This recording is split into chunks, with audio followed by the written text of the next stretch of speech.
Et nous sommes plus grands que US Steel, c'est marquant parce que c'était un business. Ça l'est toujours d'ailleurs, ça n'a pas changé, mais c'était un business et si on a dit par exemple que Lucky Luciano, auquel on va vous consacrer un cours,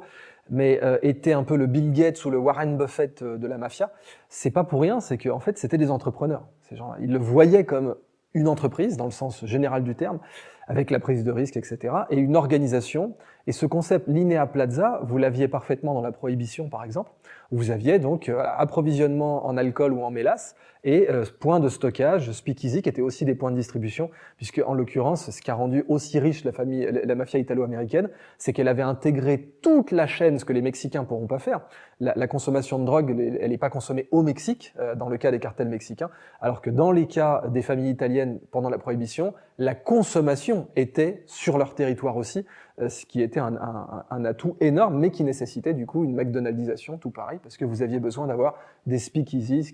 speakeasy, donc c'était un bar clandestin, qui avait la bonne marchandise reconnue, et on va le voir aussi quand on parlera d'Harlem et de la Blue Magic,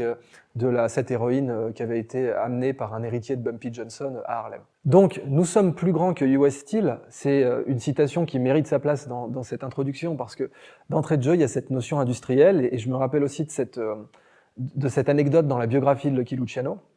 où il décrit qu'il est au Waldorf Astoria, il avait une suite à l'année au Waldorf Astoria, comme toute personne qui a réussi, et il avait son journal, et il lit dans le journal « Ah tiens, General Motors doit faire face à des grèves ».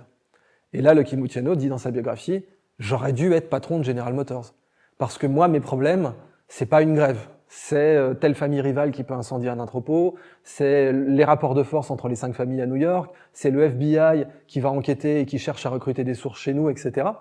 Et donc, bon, une simple grève, et c'est d'ailleurs pour ça d'ailleurs que le crime organisé italien va à ce point contrôler les syndicats. Et on le verra avec le syndicat des camionneurs, le Teamsters Union, qui était le plus puissant, de très loin, syndicat des États-Unis, et qui a même joué un rôle dans le coup d'État contre Salvador Allende, dans le blocage du pays